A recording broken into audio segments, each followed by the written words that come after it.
L'accouchement se produit généralement à la fin du 9e mois de grossesse. Le plus souvent, la mère est aidée par une sage-femme ou un gynécologue obstétricien. Le fœtus baigne dans le liquide amniotique. Il est relié au placenta par le cordon ombilical. Sa position indique qu'il est prêt à naître. Sa tête est en bas, dans le bassin de sa mère. L'accouchement commence par la période de travail.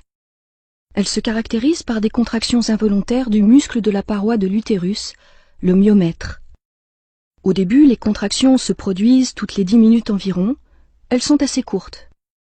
Puis leur fréquence et leur durée augmentent progressivement. Le fœtus est poussé du fond de l'utérus vers le col de l'utérus. Sa tête appuie sur le col. Il se produit alors ce que l'on appelle l'effacement du col de l'utérus. La tête du fœtus avance encore un peu et c'est la dilatation du col de l'utérus. Son diamètre d'ouverture est alors d'environ 10 cm.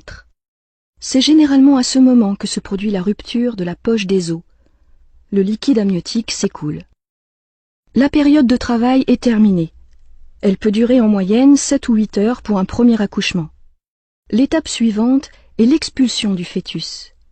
Elle est beaucoup plus rapide, environ 30 minutes.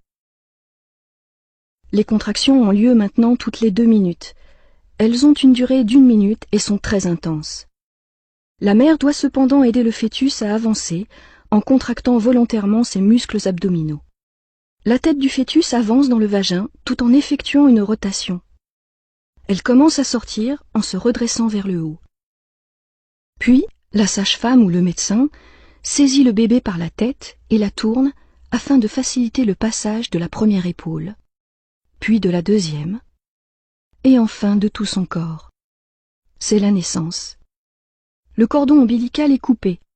Sur le ventre du bébé, la cicatrice laissée par le cordon deviendra le nombril. L'accouchement n'est pas encore tout à fait terminé pour la mère. En effet, quelques minutes après l'expulsion, les contractions reprennent. C'est l'étape de la délivrance. Aidée par le médecin, la mère expulse le placenta.